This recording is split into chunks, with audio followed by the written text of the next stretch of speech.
ત્રિદોષા. તો ત્રિદોષામાં એની ડેફિનેશન પૂછી શકે. નિરુક્તિ શું છે? તો કે દુષ્યંતી ઇતિ દોષા.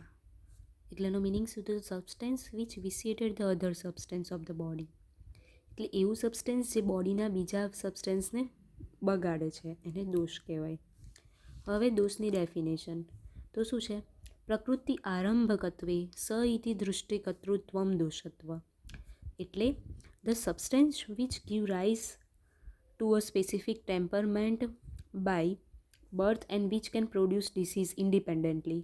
કે એવા સબસ્ટેન્સ જે આપણને બર્થથી જ મળ્યા છે અને પ્રોડ્યુસ ડિસીઝ ઇન્ડિપેન્ડન્ટ, અને ખુદથી જ ડિસીઝ પ્રોડ્યુસ કરી શકે છે. As a prime factor is known as દોષ. એને દોષ કહેવાય છે. તો આની નિરુક્તિ અને ડેફિનેશન થઈ.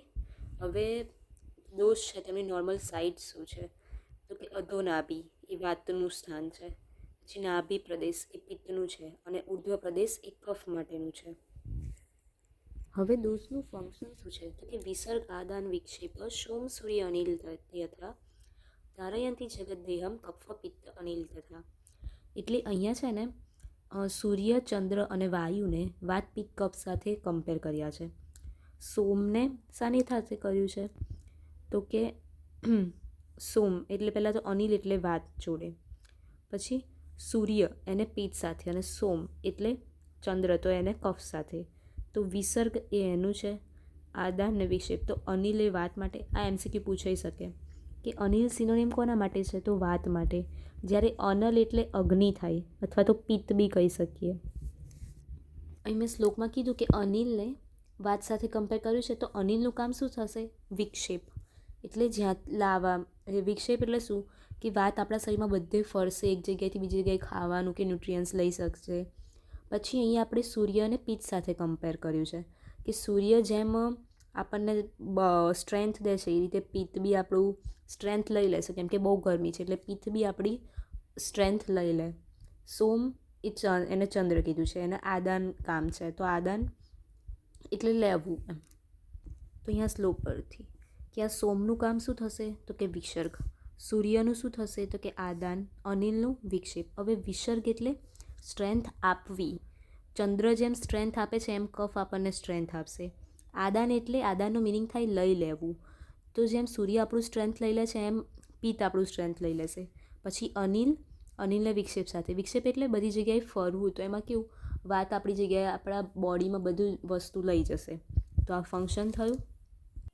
હવે દોષનું ક્લાસિફિકેશન તો બે છે, શારીરિક દોષ ને માનસિક દોષ. શારીરિક દોષમાં કહો શ્લોક વાયુ પિત્તમ કફશ્ચોતા શરીરો દોષ સંગ્રહ ચરકનો છે. The prime and essential pathogenic factors of the body are વાત, પિત્ત એન્ડ કફ. જે આપણા એસેન્શિયલ પેથોજેનિક ફેક્ટર છે એ કયા છે બોડીના? તો કે વાત, પિત્ત અને કફ. They produce disease to the body after getting themselves vitiated. એ ખુદ જ વિશિએટેડ થઈને આપણી બોડીમાં ડિસીઝ પ્રોડ્યુસ કરી શકે છે. ધ સપોર્ટ્સ ધ બોડી એ આપણા બોડીને સપોર્ટ કરે છે. Just like pillar support the house. જેમ એક ઘરને પિલ્લર સપોર્ટ કરે છે એ રીતે વાત, પિત્ત, કફ આપણા બોડીને સપોર્ટ કરે છે. એના આ જ એનું જે ક્વોલિટીના લીધે એને શું કહેવાય છે? શક્તિરૂપક દ્રવ્ય. તો આ શારીરિક દોષ કયા? વાત, પિત્ત, કફ. એનું ડિસ્ક્રિપ્શન શ્લોક. પછી માનસિક દોષમાં માનસ પુનરુદિષ્ટો રજસ્ય તમ એવ છે. તો રજ અને તમ એ માનસિક દોષ છે. હવે ત્રિદોષના રિલેશન લખવાના છે. ત્રિદોષનો પહેલાં ડે, નાઇટ, એજ અને ડાયટ અષ્ટાંગમાં આપેલું છે ને એ જ. તો કે વાત એન્ડિંગમાં હશે બધી જગ્યાએ. તો કે ઇવનિંગ છે, લેટ નાઇટ છે, ઓલ્ડમાં છે, એન્ડ ઓફ ડાયજેશન. પિત્ત વચ્ચે હશે અને કફ સ્ટાર્ટિંગમાં હશે.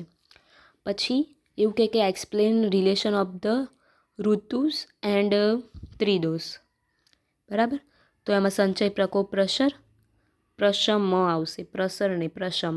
મિનિંગ બંનેનું અલગ થઈ જાય. પ્રશમ એટલે શાંત થવું. તો આની ટ્રીક કીધેલી છે એ જ રીતે કે વર્ષા, શરદ, વસંત લખી દેવાનું. પેલી સિક્વન્સ યાદ રાખવાની. શિશિર, વસંત, ગ્રીષ્મ, વર્ષા, શરદ, વસંત. તો અહીં વર્ષા, શરદ, હેમંત આવશે. સોરી, શિશિર, વસંત, ગ્રીષ્મ, વર્ષા, શરદ, હેમંત. તો અહીં લખવાનું છે વર્ષા, શરદ, વસંત. હવે એની આગળવાળી અહીંયા, પાછળવાળી અહીંયા, એમ કરીને એનું રિલેશન બનાવી દેવાનું. પછી એવું કહે કે ત્રિદોષ અને રસનું રિલેશન. તો વાત, પિત્ત, કફ. અહીંયા વૃદ્ધિ થશે કયા રસથી ને કયા રસથી ક્ષય થશે? તો વૃદ્ધિ કયા રસથી વાતમાં થશે? કટુ, તિક્ત, કસાય. તો મધુર, અમ્લ, લવણથી ક્ષય થશે. કફમાં શું? મધુર અમ્લ લવણથી વૃદ્ધિ થશે, કટુ તિક્ત કસાયથી ક્ષય થશે. હવે પિત્તમાં કેવું છે કે અમ્લ લવણ કટુથી વૃદ્ધિ, મધુર તિક્ત કસાયથી ક્ષય. તો એક આ રિલેશન થયું. પછી એક આ રિલેશન કે ત્રિદોષ અને ત્રિગુણ. તો વાત પિત્ત કફ, સત્વ રજ તમ. અહીં ભૂલ નહીં કરવાની, એ સત્વ રજ તમ એમ સડિંગ નથી લખવાનું. વચ્ચે સત્વ, ઉપર રજ ને નીચે તમ. એક આ રિલેશન થયું. અને એક આ કે ત્રિદોષ અને પંચમહાભૂત. તો વાત આકાશવાયુ, પછી અગ્નિજલ અને જલ પૃથ્વી. જે સિક્વન્સ એમાં પહેલેથી બે લેવાના. તો ત્રિદોષ સાથેના રિલેશન કે તો 5 આવ્યા. કયા? તો કે પહેલાં ત્રિદોષ ને ત્રિગુણ, આગળ આપણે જોઈએ સત્વરજતમવાળું. પછી ત્રિદોષ ને પંચમહાભૂત, પછી ત્રિદોષ અને સિઝન, પછી ત્રિદોષ અને રસ, અને ત્રિદોષનું ડે નાઇટ એજ ડાયટ અકોર્ડિંગ. બરાબર. તો આ ત્રિદોષનું ડિસ્ક્રિપ્શન.